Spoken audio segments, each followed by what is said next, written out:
Bismillahirrahmanirrahim. Ve bihi nesta'in.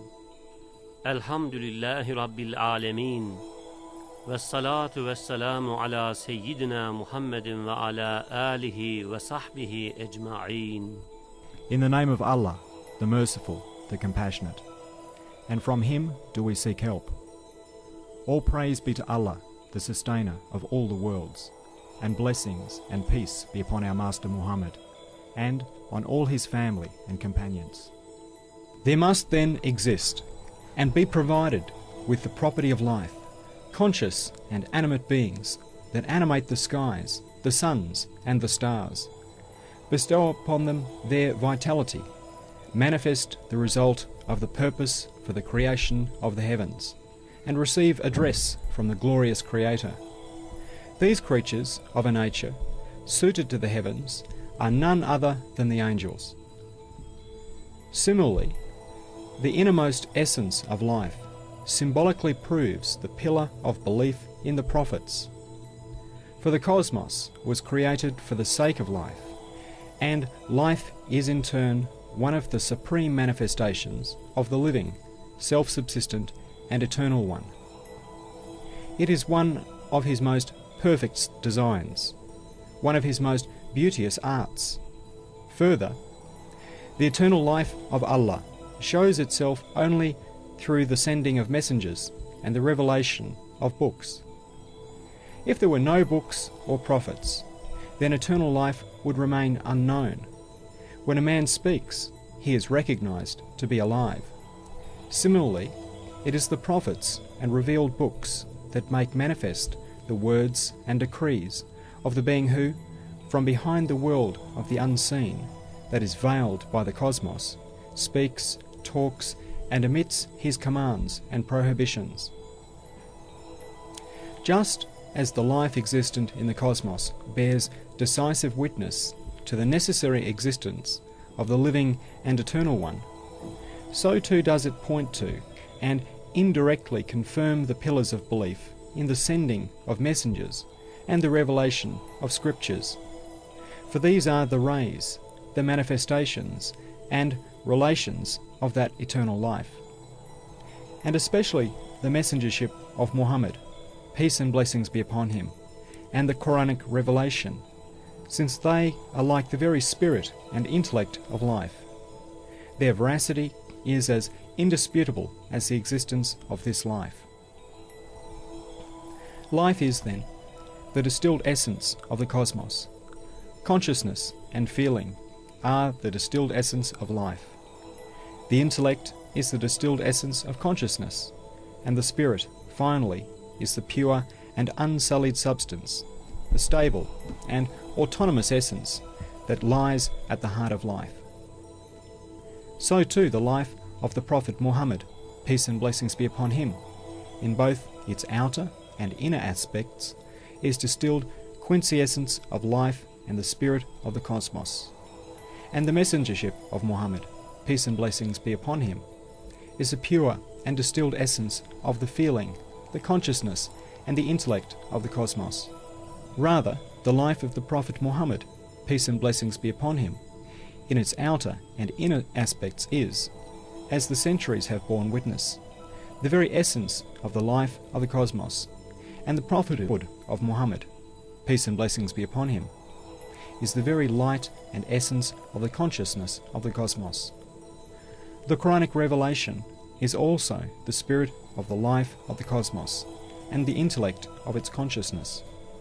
If the light of the messengership of Muhammad, peace and blessings be upon him, were to depart from the cosmos and vanish, the cosmos would die. If the Quran were to depart, the cosmos would lose its sanity, and the globe would lose its sense and its head. Its dizzy, uncomprehending head would collide with the planet, and the end of the world would result. Life also looks to the pillar of belief in divine determining, and proves it indirectly. Because since life is the light of the manifest world, and it dominates it, and is the result and aim of existence, and since it is the most comprehensive mirror of the Creator of the universe, and the most perfect sample and index of dominical activity, and, let there be no mistake in the comparison, is like a sort of program. For sure, the mystery of life necessitates that the creatures in the world of the unseen, that is, the past and the future, that is, that have been and will come, are predisposed to conform to order, regularity, being known and observed, specific individual existence, and the creative commands, which are their lives in one respect.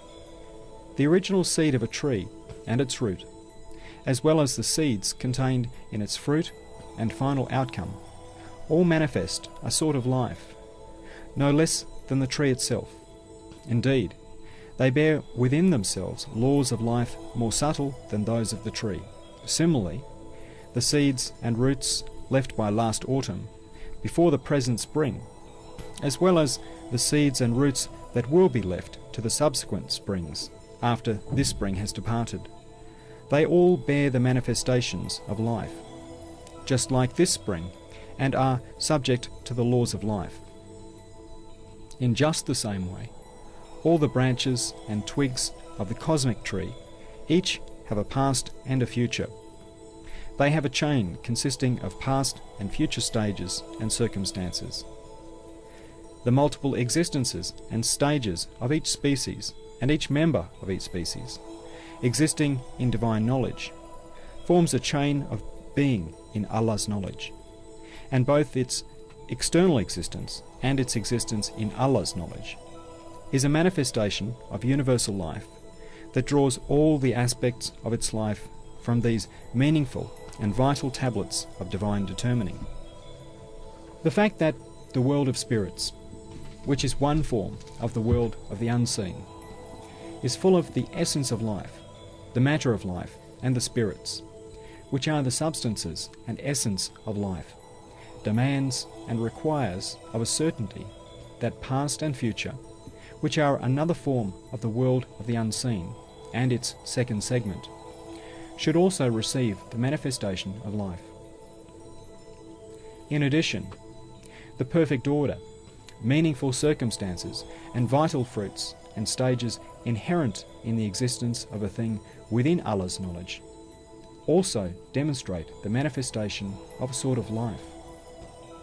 Such a manifestation of life, which is the light emitted by the Sun of eternal life, cannot be limited to this manifest world, this present time, this external existence.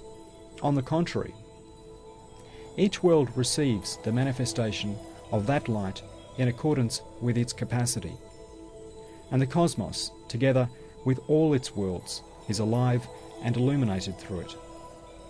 Otherwise, as the misguided imagine, beneath a temporary and apparent life, each world would be a vast and terrible corpse, a dark ruin.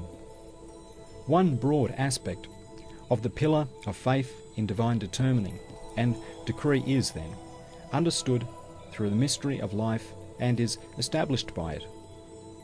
Just as the life and vitality of the manifest world and existent visible objects becomes apparent from their orderliness and the consequences of their existence, so too past and future creatures, regarded as belonging to the world of the unseen, have an immaterial existence and sort of life, and a spiritual presence in Allah's knowledge.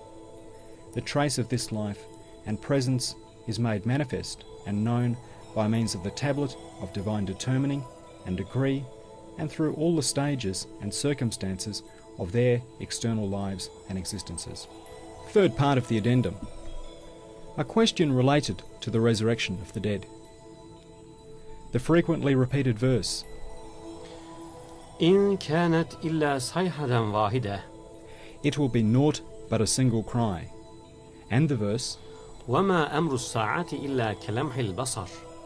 The command of the hour will be like the glance of the eye.